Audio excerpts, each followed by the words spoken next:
ඔබට ඊටාම යහපත් සන්ධ්‍යාවක්. අපි පහුගිය සුමාන කීපයක දිගින් දිගටම පොල් වගාව ගැන කතා කරන්නේ. ඔබ දැනුවත් කරා. අපිට බොහෝ ලිපි ලේඛනත් ඇවිල්ලා තිබුණා ස්තුතියි කියලා සහ තව තොරතුරු විමසලා අපිට ලිපි ලේඛන ඇවිල්ලා තිබුණා. අපි අද ඔබට කියන්න බලාපොරොත්තු වෙන්නේ දැන් ඕනෑම බිමක ඕනෑම වගාවක් කරාට ඒ මහ පොළොව ඒ බිම හොදගෙන යනවා නම් පාංශු කාදනය වෙනවා නම් සරු වෙන්නේ නැහැ අස් වෙන්න. සහ වගාව සරු වෙන්නේ නැහැ. පොල් වගා කරනවා නම් ගෘහස්ත වේවා ව්‍යාපාරික වශයෙන් වේවා කොහොමද ඔබේ මහ පොළොවේ ජලය ටික ආරක්ෂා කරගන්නේ? පාංශු සංරක්ෂණ කරගන්නේ කොහොමද? හැබැයි ඒකට නියම ක්‍රමවේදයක් තියෙනවා. මෙන්න ඒ ක්‍රමවේදය.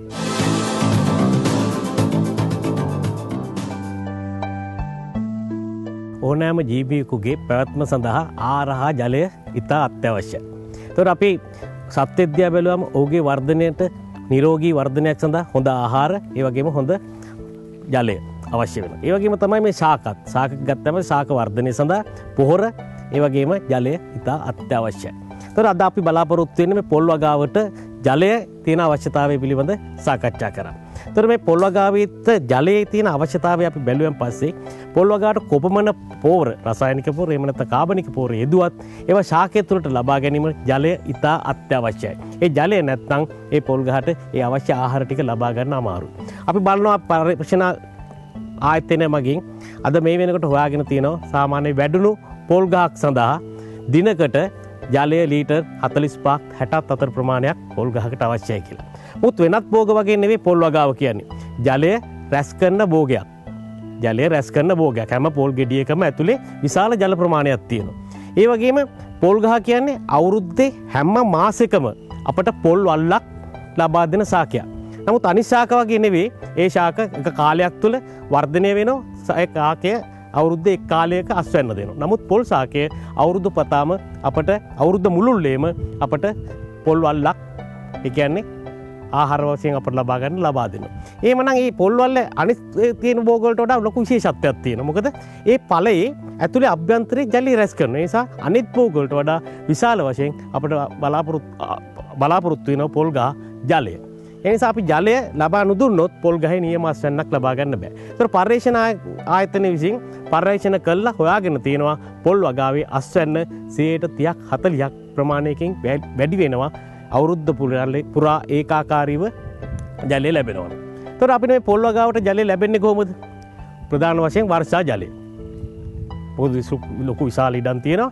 මේකට ජල සම්පාදනය කරන්න යනකොට ලොකු විශාල වියදමක් යනවා. ඒතර මේ වර්ෂාව ලැබෙනකොට මේ වර්ෂාව අවුරුද්ද මුළුල්ලේම ඒකාකාරීව වර්ෂාපතනය තිබුණොත් තමයි මේ පොල් ගහේ අස්වැන්න අපට හොඳින් ලැබෙන්නේ. නමුත් අපේ වර්ෂාපතන රටාව බැලුවෙන් පස්සේ ඒකාකාරී වර්ෂාපතනයක් අපේ ලංකාවේ හැම මාසෙකම ලැබෙන්නේ නැහැ. නමුත් ඒකාකාරීව අස්වැන්න ලබා ගන්න මාස්පතා පොල් වල්ලක් අපට ලබා දෙනවා නම් ඒකාකාරීව අපි ජලය ලබා දෙන්න ඕනේ. ඒ සඳහා අපිට පුළුවන් වෙනත් ක්‍රම වලින් ජලය පොල් ගහට ලබා දෙන්න. ඒතර අපිට මේ පොල් ගහට ජලය ලබා දෙන ක්‍රම කීපයක් තියෙනවා. එකක් බින්දු ජල තාක්ෂණයෙන් අද තියෙන තාක්ෂණය අනුව ලබා දෙන්න පුළුවන්. ඒ වගේම නල පද්ධති මගින් ජලය ලබා දෙන්න පුළුවන්.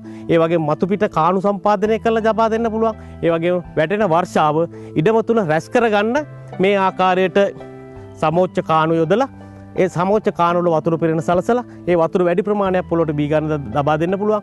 ඒ වගේම පතස් හදලා ලොකු විශාල ජලාශ හදලා වතුර රැස් කළා ඒ පොළොවට වතුර ලබා දෙන්න අපිට පුළුවන්. ඊට අමතරව පස්සේ තියෙන ජලය අපිට පුළුවන් විශේෂම සංරක්ෂණය කරගන්න. ඒතර පස්සේ තියෙන ජලය සංරක්ෂණය කරගන්න නම් අපිට පුළුවන් මේ අපි කියන්න බලාපොරොත්තු වෙන්නේ ඒ පසට අපට ලැබෙන වර්ෂා ජලය සංරක්ෂණය කරගන්න ක්‍රම කීපයක් මේ අවස්ථාවේදී හඳුන්වලා දෙනවා. ගෘහස්තව පොල් වගා කරත් නැත්නම් ව්‍යාපාරික වශයෙන් පොල් වගා කරත් අනිවාර්යයෙන්ම වගා බිමේ ජලය සංරක්ෂණය කරගන්න ඕනේ. තෙතමනය සංරක්ෂණය කරගන්න ඕනෙමයි. එහෙමනම් අපි ඒකට පාවිච්චි කරන්නේ මොනවද? මොනවද භාවිතා කරන්නේ? මේ ඉන්නේ පොල් සංවර්ධන නිලධාරිතුමා ජේ ජාතුංග මහත්මයා. මේ හැබැයි මේක බැලුව බැලමන්න ලස්සනයි ජාතුංග මහත්මයා. මේ මොකද මේ කරලා තියෙන්නේ? මෙතන මේ තියෙන්නේ පොල් වගාවේ පොල් ගසක තෙතමන සංරක්ෂණය කර ගැනීම සඳහා යොදාගත්තා වූ එක උපක්‍රමයක්. හරි. අපි මේ ගැන කතා කරන්න කලින් වැදගත් වෙනවා පොල් වගාවේ තෙතමන සංරක්ෂණය කරන්න වැදගත් ඇයි කියලා. ඔව්. අපි කතා කරන්න ඕනේ. මොකද පොල් වගාවේ පළදාවට ප්‍රධාන වශයෙන්ම බලපාන පරිසර සාධකය තමයි ජලය. මේ ජලය වර්ෂයේ පුරාම පැතිරුණු වර්ෂාපතනයක් ලැබුණොත් තමයි හොඳ පොල් පළදාවක් අපේ රටට ලැබෙන්නේ. ජාතික නිෂ්පාදනය වැඩි වෙන්නේ. මෙහෙම නොනොත් රටේ ජාතික නිෂ්පාදනය 130ක විතර අඩු වෙනවා. හරි. එහෙමනම් ජලය සංරක්ෂණය කරගන්න ඔබතුමාලා ක්‍රමානුකූලව තාක්ෂණය මුසු කරපු මොන මොන ක්‍රමවේදද යෝජනා කරලා තියෙන්නේ? දැන් ඒ ක්‍රම ටික තමයි අපි මෙතන දැන් කතා කරන්න යන්නේ. එතකොට අපිට තියෙන්නේ මම අර කලින් කිව්ව විදිහට වර්ෂයේ පැතුරුණු ඒකාකාරී වර්ෂාපතනයක් ලැබුණොත් තමයි පොල් වගාවේ හැමදාම අපිට හොඳ පළදාවක් ලැබෙන්නේ. මොකද පොල් ගහ කියන්නේ වර්ෂයේ හැමදාම ගෙඩි ලැබෙන ශාකයක්. හරිද? වර්ෂයේ හැමදාම ගෙඩි ලැබෙන ශාකයක් නිසා අපිට නිරතුරුව පොල් ගසට ජලය සම්පාදනය කරන්න සිද්ධ වෙනවා. නමුත් වැස්ස හැමදාම ලැබෙන්නේ නැහැ. අපිට වැහි ලැබෙන්නේ වර්ෂයේ යම් කාල සීමාවකට. ඒ වහින වැස්ස මේ වගේ ඉඩමක මේ වගේ ක්‍රමයක් අපි උපයෝග කරගත්තේ නැත්නම් පැය 2-3ක් වෙන්න පුළුවන්. නැත්නම් දවසක් වෙන්න පුළුවන්. හොඳට වැස්ස වැහැලා ගලාගෙන යනවා. පසට උරා ගැනීමේ ප්‍රමාණය උගක් අඩු වෙනවා. එතකොට ජලීය විශාල ලෙස ඉඩමෙන් පිටට ගලාගෙන යනවා. හරි. එතකොට දැන් පාංශු තෙතමනේ රැක ගැනීම සඳහා අපිට පුළුවන් වසුන් යොදන්න. ඔව් ප්‍රධාන කාරණය තමයි වසුන් යෙදීම. දැන් මේ බලන්න පුළුවන් මේ වසුන් යොදලා තියෙන. අපි මෙතන දැන් ඔබතුමාට පේනවා මෙතන පොල් එලි වසුනක් අපි යොදලා තියෙනවා. මෙතන පොල් අතු වසුනක් අපි යොදලා තියෙනවා. තවත් මෙතන දැන් අර පැත්තේ තියෙනවා ඔහුබත් වසුන තියෙනවා. තවත් ඔය මේකේ කොටින්ම කියනවා නම් ශාකවල තිරා යන ඕනෑම කොටසක් අපිට මේ වසුන් සඳහා භාවිත කරන්න පුළුවන්. හරිද? එතකොට මේක සාමාන්‍යයෙන් අපිට හිතන්න පුළුවන් යල් පැන ගිය ක්‍රමයක් කියලා. හැබැයි ඊට වඩා වැදගත් වෙනව නේද මේ කාණු පද්ධතියක් නිසි ලෙස අපේ ඉඩම යොදා ගන්න පුළුවන් නම්. ඔව් ඒක ඉතාමත් වැදගත් වෙනවා. ඒක මම කතා කරනවා. මෙතනදී කරන කාර්යයත් මෙතන කාර්යයත් පොඩි වෙනසක් තියෙනවා. ඔව් මෙතනදී අපි කරන්නේ ප්‍රධාන වශයෙන්ම ජලය සංරක්ෂණය කියන. මෙතන දැන් පේනවා ඔබට පේනවා ඇති මේ පොල් ගහේ අඩි 6 සීමාව තුළ තමයි අපි මේ වසුන යොදලා තියෙන්නේ. වසුම කියන්නේ මේ වැස්මක්. හරිද? ඒ කියන්නේ මම අර කලින් කිව්ව විදිහේ පොල් අතු, පොල් එලි, පිදුරු, තනකොළ ඕනෑදී දෙයක් ස්තරයක් ලෙස ගහේ පොහොර කවිය මත අතුරලා තියෙන ඒකාකාරීව. හරිද? මේ අතුරීමේදී පොල් අතු අතුරනවා නම් සාමාන්‍ය ශාකයේ පොල් ගහේ අඩි 6 සීමාවේ පොල් අතු තට්ටු 2-3ක් විතර යොදා ගන්න පුළුවන්. පොල් එලි යොදනවා නම් පොල් එලි තට්ටු 2ක් යෙදීම ප්‍රමාණවත් වෙනවා. හරිද? මේක දැන් ඔබතුමාට හිතනවාද මේ අඩි 6 සීමාව ඇයි අපි තෝරාගත්තේ කියලා? ඔව්. පොල් ගහ කියන ශාකයේ පළදරන පොල් ගහක මේ මූල මණ්ඩලය විසිරලා තියෙන්නේ සාමාන්‍යයෙන් ගහේ මුල ඉඳලා මීටර 2ක් නැත්නම් අඩි 6ක් සීමාව තුල සහ අභ්‍යන්තරයට ගැඹුරට මීටර 1ක් පමණ ප්‍රමාණය. මෙන්න මේ ප්‍රමාණය තමයි මේ මූල් ප්‍රමාණයෙන් අතිවිශාල වූ ප්‍රමාණයක් තියෙන්නේ. මේ මුල් වලින් තමයි මේ ශාකයට අවශ්‍ය ජලය උරා ගැනීම සිද්ධ වෙන්නේ. එතකොට අර මම කිව්ව විදිහට අපිට වහින වැස්සෙන් මේ පොළොවට ජලය උරා ගත්තට අපි මේක නිරාවරණය වශයෙන් තිබුණොත් මේ තියෙන ජලය වාෂ්ප වෙලා යනවා. හරිද? ඒක ආරක්ෂා කරගන්න තමයි අපි මේ වසුන යොදන්නේ. මේකදී ජලය සංරක්ෂණය වීම විතරක් නෙවෙයි. මේකේ ගොඩාක් දේවල් අපිට සිද්ධ වෙනවා. මේක මේ විදිහට වසුනක් යෙදීමෙන් මේකේ ජලය සංරක්ෂණය වෙනවා. තව කාර්යයක් නිරායාසයෙන් සිද්ධ වෙනවා. පාංශු සංරක්ෂණය සිද්ධ වෙනවා ඉබේම. ඊට අමතරව මෙතන තියෙන පසේ තියෙන සුද්ධ ජීවීන්ගේ ක්‍රියාකාරීත්වය තුලින් පස තවත් සරු වෙනවා. ඊට අමතරව වල් මර්ධනය වෙනවා. දැන් මෙතන කවදාවත් වල් හැදෙන්නේ නැහැ. වල් මර්ධනය ඉබේම නිරායාසයෙන් සිද්ධ වෙනවා. ඒතකොට තෙතමන සංරක්ෂණය සිද්ධ කිරීමේදී නිරායාසයෙන් අපිට ලැබෙනවා පාංශු සංරක්ෂණය සහ වල් මර්ධනය කියන කාර්යයන් කීපයක් එකවර සිද්ධ වෙනවා. අපි ඉස්සරහට කතා කරගෙන යන්න. එතකොට මේ ජාතක මහත්තයා දැන් සමෝච්ච රේඛා ක්‍රමයට කාණු කපන්න පුළුවන් අපිට සාමාන්‍ය දැන් අපි නම් ඉස්කෝලේදීත් ඉගෙන ගන්නවා පුංචි කාලෙත් අපි දන්නවා සාමාන්‍යයෙන් ගෙවත්තේ කාණුවක් කැපුවට පස්සේ ජලය ටික එකතු වෙනවා ඉතින්. හැබැයි පොල් ශාකයක් වගා කිරීමේදී පොල් වත්තකදී කාණු කැපීම වෙනස්ද? වෙනස්. මේකදී පොල් වත්තේදී අපි මෙතෙන්දී බලාපොරොත්තු වෙන්නේ මේ කාණු අපි කපලා තියෙන සමෝච්ච කාණු ක්‍රමය. සමෝච්ච කියන්නේ මේ කාණු යන්නේ සම උසක යන්නේ. මේක මේ කාණු ලකුණු කර ගැනීමේදී අපි කරන්නේ අපි භාවිතා කරන රෝඩ් ට්‍රේසරය. ඔව් එහෙම නැත්නම් ඒ රාමුව කියලා අපි හදාගන්න. මේක සාමාන්‍යයෙන් මේ පිළිබඳව දැනුමක් තියෙන කෙනෙකුට කියලා මේ ලකුණු කර ගැනීම සිද්ධ කරන්න ඕනේ. ඒ කියන්නේ දැන් අපි යම්කිසි මට්ටමක ඒ කියන්නේ එක මට්ටමක තමයි මේ කාණුව ගමන් කරලා තියෙන්නේ. කොහාටවත් මේක ජලය ගලාගෙන යන්නේ නැහැ. ඒ කියන්නේ ජලය සංරක්ෂණය කර ගැනීම තමයි මෙතන බලාපොරොත්තු වෙන්නේ. අපේ ඉඩමට වහින විශාල ජල ප්‍රමාණය අපි මේකේ රැස් කරගෙන යම්කිසි කාල පරාසයක් ලබා දෙනවා මේ ජලය ටික මේ පොළොවට උරා ගන්නට. හරි දැන් අපි කාණු මෙතන කාණු 3ක් අපි දකිනවා. හැබැයි ජාතක මහත්තයා එතකොට අර මුලින්ම දකින කාණුවේ ගැඹුරට වඩා මැද කාණුවේ ගැඹුර වැඩි. හැබැයි එහා කෙළවරේ ගැඹුර තව ටිකක් වැඩි. ඒක මොකක්ද විශේෂකමක්? නෑ මේක එහෙම විශේෂයක් නැහැ. ඔව් මේක සාමාන්‍ය සමඋසක තමයි යන්නේ. මේ කාණුවේ ප්‍රමාණය ගත්තොත් මේ කාණුව අපි කපනකොට සමෝච්ච කාණුව කපනකොට කාණුවේ මතු පිට පළල මේ කාණුවේ මතු පිට පළල අඩි 2කමාරක් වෙනවා. අඩි 2කමාරක් වෙන්නට ඕන. ඊළඟට කාණුවේ ගැඹුරත් වෙනවා අඩි 2ක්. කාණුවේ පතුලත් අඩි 2යි. කාණුවේ පතුල අඩි 2. ඒක කියන්නේ මේක බාල්දි හැඩයේ කාණුව කියලා සාමාන්‍යයෙන් හඳුන්වනවා ගොවියන්. හරි. දැන් ඒතකොට මේකට ජලය එකතු වුණාට පස්සේ ජලය සහ පස් එකතු වෙලා මේ කාණුව පිරෙන්න පුළුවන්. එතකොට සාමාන්‍යයෙන් මේ කාණුව යලිත් දැන් අපි කියන්නේ කාණුව ගොඩ දානවා කියලා කියන්නේ මාස කීයකින්ද අවුරුදු එහෙම තියෙනවද කාලයක්? ඔව් මෙහෙමයි. දැන් මේ කාණුව ඉස්සෙල්ලා දැන් මේ පළමුවෙම මේ කාණුව කපනවා නම් කපනකොට මේ කාණුව සාමාන්‍යයෙන් අර මම කියපු ප්‍රමාණය අඩි 2.5 මේ කාණුවක් කපනකොට සාමාන්‍යයෙන් අඩි 15ක් විතර කපාගෙන ගිහිල්ලා අපි මේ වගේ කොට්ටයක් ඉතුරු කරලා තියෙනවා. මම කට්ටයක් ඉතුරු කරලා තියෙනවා. ඒක සාමාන්‍යයෙන් අඩි 1.5ක් 2 විතර කට්ටයක් ඉතුරු කරනවා. ඒක පොළොව මට්ටමේ ඉඳලා අඟල් 6ක් හෝ 8ක් විතර පස් ප්‍රමාණය අඩු කරනවා. ඒ කියන්නේ අර පැත්තේ ජලය පිරුණොත් පිටට ගලාගෙන යාම වළක්වනවා. ඒ ජලය මේ පැත්තේ හින්ගෙන මේ පැත්තට ලැබෙනවා. ඒ කියන්නේ ජලය සමබර කර ගන්නවා. ජලය ආයි අඩි 15ක් විතර ගිහිල්ලා නැවතත් ඒ වගේ කොට්ටයක් පිටවනවා. ඔහොම ඒක දිගටම ඒකාකාරීව සිද්ධ කරගෙන යනවා. හරි. මේ කාණුව කපනකොට තව වැදගත්ම දේ තමයි ඔබතුමාට පේනවා ඇති. මේකේ පස්සික අපි දාලා තියෙන්නේ උඩ පැත්තට. ඔව්. සාමාන්‍ය සමහර ගොවින්ගේ තියෙන මේ පස් දාන්නේ පහත පැත්ත. නමුත් පස් වැටිය දාන්නේ අපි කාණුවේ ඉහළ පැත්තට. ඒක සාමාන්‍ය කාණු ගැට්ටේ ඉඳලා අඟල් 9ක් විතර එහයින් අඩි 3ක් මීටරයක් විතර පළලට අඩි 1කමාරක් විතර උසර පස් වැටියක් හැටියට ඒක යොදලා තිනවා. එතනනොත් අපි කරන්නේ මෙතෙන්ට වගේම ආයහා පැත්තේ ගලාගෙන ජලය සංරක්ෂණය කරනවා. රඳවා ගන්නවා. රඳවාගෙන යම්කිසි කාල පරාසයක් ලබා දෙනවා මේ ජලය ටික මේ පොළොවට උරා ගන්න. හරි. වඩා වැදගත්ම වෙන්නේ දැන් කාණු පද්ධතිය අපිට යොදන්න පුළුවන්. හැබැයි පොල් ශාකයක් වගා කරලා තියෙනවා නම් මහා ව්‍යාපාරික වශයෙන් භූමියක පොල්ලිලි වලලනවා සාමාන්‍යයෙන් අපි දන්නවා අඩි ප්‍රමාණයක් තියෙනවා මේක සාර්ථක වැඩක්ද? ඉතාමත් සාර්ථක වැඩක්. මොකද මේ ඒ පිළිබඳව අපි කතා කරමු. ඒක තමයි මෙතන අපිට උදාහරණයක් තියෙනවා. දැන් අපි වසුන් ගැන කතා කරා සමෝච්ච කාණු ගැන කතා කරා. ඊට අමතරව අපි මේ පොල්ලෙලි වැලලීම පොල්ලෙල්ලකට පුළුවන් පොල්ලෙල්ලේ බරමෙන් 6 ගුණයක් විතර ජලය උරලා තැම්පත් කරගන්න. හරිද?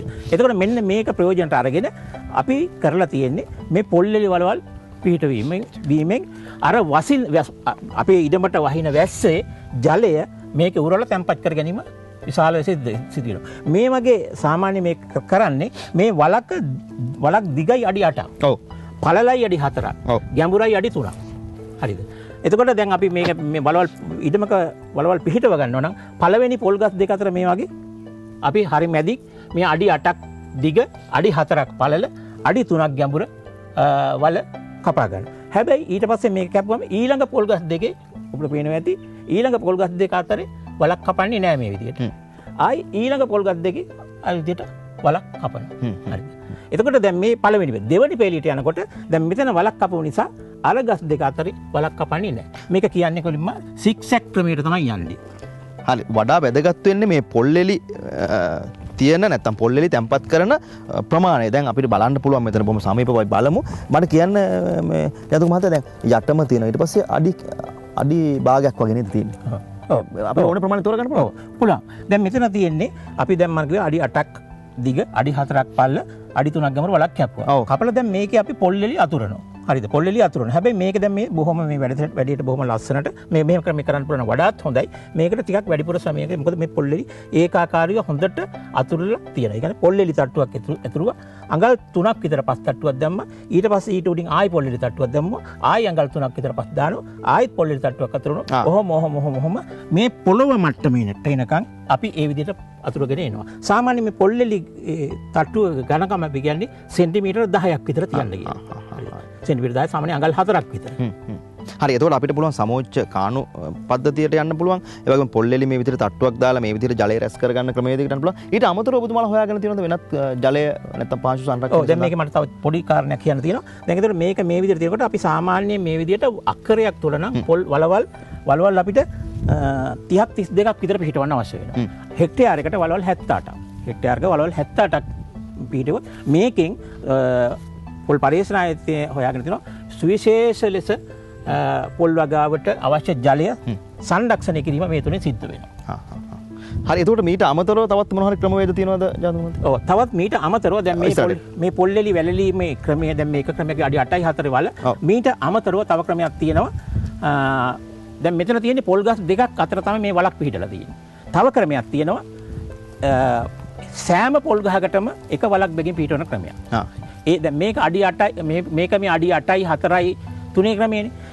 පොල් ගහක් තුල හැම පොල් ගහකටම වලක් කපනකොට පොල් ගහේ මුල ඉඳලා අර පොහොර කවිය අපි අරිනවා. ඒ කියන්නේ අඩි 6 සීමාව අරිනවා. අරලා ඊට පිටතින් අපි දැන් මේ ගහේ ගත්තොත් මෙන්න මේ හරියෙන් කපනවා අඩි 4යි 4 දිග 4ක් පළල 4 ගැඹුර 3 වලක්. අඩි 4ක් පළලයි අඩි 4ක් දිගයි අඩි 3ක් ගැඹුරයි. මේකට අර විදියට පොල්ලෙලි අතුරනවා. හරිද? එතකොට මේ අර අඩි 8යි 4යි 3 වලකට සාමාන්‍යයෙන් පොල් ගෙඩි 200 පොල් ගෙඩි 350 400ක් විතර අවශ්‍ය වෙනවා ඒ වලකට. මේ අඩි සෑම පොල් ගහකටම යොදන අඩි 4යි 4යි 3 වලකට අවශ්‍යනේ පොල් ගෙඩි 200ක් 250ක් විතර ප්‍රමාණයක්. පාංශු සංරක්ෂණය නැත්නම් තෙතමනේ සංරක්ෂණය කර ගැනීම සඳහා ප්‍රධාන වශයෙන්ම භාවිතා කරන්න පුළුවන් ක්‍රම කිහිපයක් තමයි අපි කතා කරන්නේ. හැබැයි මීට අමතරව ගොවිකම ගැන හොද්දට දන්න ඔබට තව ක්‍රියාකාරකම් මතක් වෙන්න පුළුවන්. ඒ කිසිම ගැටලුවක් නැහැ. සියල්ලම පාංශු සංරක්ෂණය කරගන්නටත් නැත්නම් ජලය ටික රැකගන්නටත් පුළුවන් ක්‍රම. ඔබතුමා මට කියන්න දැන් කෙනෙකුට උපදෙස් ඕනේ වුණොත් එම ඔබතුමාලගේ පිහිට ඕනේ වුණොත් එම දෙන්න ලෑස්තිද උපදෙස් ටික? අනිවාර්යෙන්ම පොල් වගා කිරීම මණ්ඩලය ඉන්නේ ප්‍රධාන වශයෙන් මේ සඳහා. ලංකාවේ පොල් වගාවේ සංවර්ධනය සහ ව්‍යාප්තිය වෙනුවෙන් කැපෙලා ඉන්නේ පොල් වගා කිරීමේ මණ්ඩලය. මේ සඳහා සුවිශේෂ ලෙස ලංකාව පුරා අපේ පොල් සංගන්ධාරීන් 200 ගණනක් දැනට ලංකාව පුරා ඉන්නවා. සතියේ බදාදා දිනවල පොල් සංගන්ධාරීන් අදාළ ගොවි ජන සේවා මධ්‍යස්ථානයේදී ගොවි මහතුරුන්ට හම්බ වෙන්න පුළුවන් උදේ 8 ඉඳලා හවස 4:00 විතර වෙනකම් කාලය තුල. ඒ අවශ්‍ය උපදෙස් ටික ලබා ගන්න පුළුවන්. වෙනත් සහනාධාර ක්‍රම ගැන කතා කරන්න පුළුවන්. ඒ අවශ්‍ය සියලුම දේ කරන්න පොල් වගා කිරීම මණ්ඩලය වෙනුවෙන් අපි සැදී පැහැදී සිටින බව ඊටමත් මේ අවස්ථාවේදී ප්‍රකාශ කරන්න කැමතියි. ඔබතුමාට බොහොම ස්තුතියි. සාමාන්‍යයෙන් පොල් ගහක් හදා ගන්නව නම් මහ පොළොවේ සිටුවා ගැනීමේ ඉඳලා ජලය ටික දාන්නේ කොහොමද? පොහොර ටික දාන්නේ කොහොමද? වත්තේ පිටිය ටික සුද්ධ කරගන්නේ කොහොමද? හැමදේම තාක්ෂණීය මුසු කරන ක්‍රමවේදෙට කිව්වොත් වැඩේ හොඳයිනේ. මොකද අපි අවසානයේ බලාපොරොත්තු වෙන්නේ හොඳ අස්වැන්නක්නේ. එහෙමනම් ඒ අස්වැන්න නෙලා ගන්න ඔබට අපි කියපු ක්‍රමවේදයන්ට යන්න සිද්ධ වෙනවා. හරි සරලයි. අපි දිගින් දෙකටම කිව්වා ඔබට උදව් කරන්න මේගොල්ලෝ ලෑස්ති. ඔබේ ගමේම කට්ටිය ඉන්නවා. ඒ නිසා වැඩේ අතාරින්න එපා. වැඩේ පටන් ගන්න.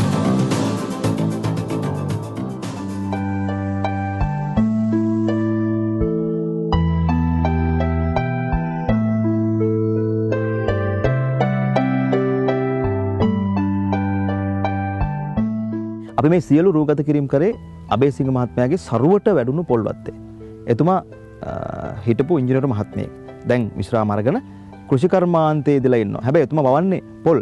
දැන් විශේෂත්වය තමයි එතුමා ජීවත් වෙන්නේ මත්තේකොටනේ. මත්තේකොට කියන්නේ කොළඹ දිස්ත්‍රික්කයේ. කොළඹ කියන්නේ බොහොම තදාසන්න, තද වෙලා, හිර වෙලා, මිරිකිලා ජීවත් වෙන පරිසරයකනේ කොළඹ තියෙන. හැබැයි මේ වගේ විශාල ඉඩක් අරගෙන එතුමා කට්ටි කරලා මේක විකුණන්නේ නැතුව පොල් වගාවට අත දෙන්න එතුමා ආදර්ශ වගාවක් දියත් කළා. මේකේ බොහොම සරුවට පොල් වැවිලා තියෙනවා.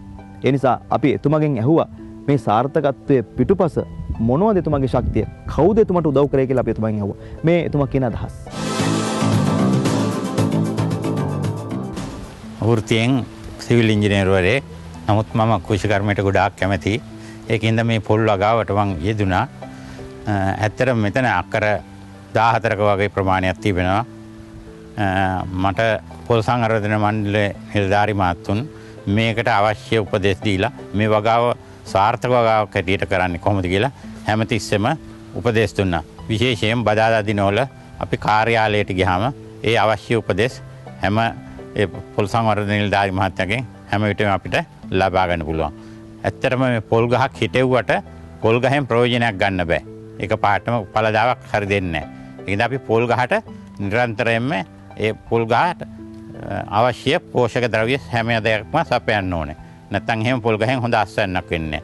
දැන් මේ අපි අවුරුද්දකට තා පෝරේ දීම ඒ වගේම තෙතමනය සංරක්ෂණය කරලා තිබ්බොත් තමයි අපිට උසස් ඵලදාවක් ලබා ගන්න පුළුවන්. ඒ වගේම අපි පොල් වගාවේදී භූමියෙන් භාවිත කරන්නේ 125ක් පමණ ප්‍රමාණයක්. එතකොට ඉතුරු 175 පොළොවේ නිකම් තියෙනවා. ඒකේ අපි මොකක් හරි අතුරු වගාවක් කළොත් එහෙම ලොකු විශාල ආදායමක් ගන්න පුළුවන්. ඇත්තටම පොල් ඊටක අතුරු වගා හැටියට ගම්බෙරිස් අන්නසි වැනි දේ වගා කරන්න පුළුවන්. දැන් අක්‍රයකට මිශ්‍ර වගාවක් හැටියට පොල් වගාවත් එක්ක නම් ගම්බෙරිස් පඳුරු 350ක් කරන්න පුළුවන්. ඒතර ඇත්තටම අද මිල ගණන් ගම්බිරිස් වැලකින් හොඳ ගම්බිරිස් වැලකින් කිලෝ 3ක අස්වැන්නක් ගන්න පුළුවන්. ඒතර අද මිල ගාන හැටියට ගම්බිරිස් එතකොට කිලෝ 3 ගානේ ගත්තොත් එහෙම ඒතර වැල් 350කින් හොඳ ආදායමක් අද ලබා ගන්න පුළුවන් අද මිල ගණන් හැටියට. ඒ වගේම අන්නසිට ඒ වගේ දැන් කෙසෙල් වැව්වත් ඒ වගේ. ඇත්තටම කෙසෙල් වගේ දෙයක් වගා කළොත් සුමානයක් ගානේ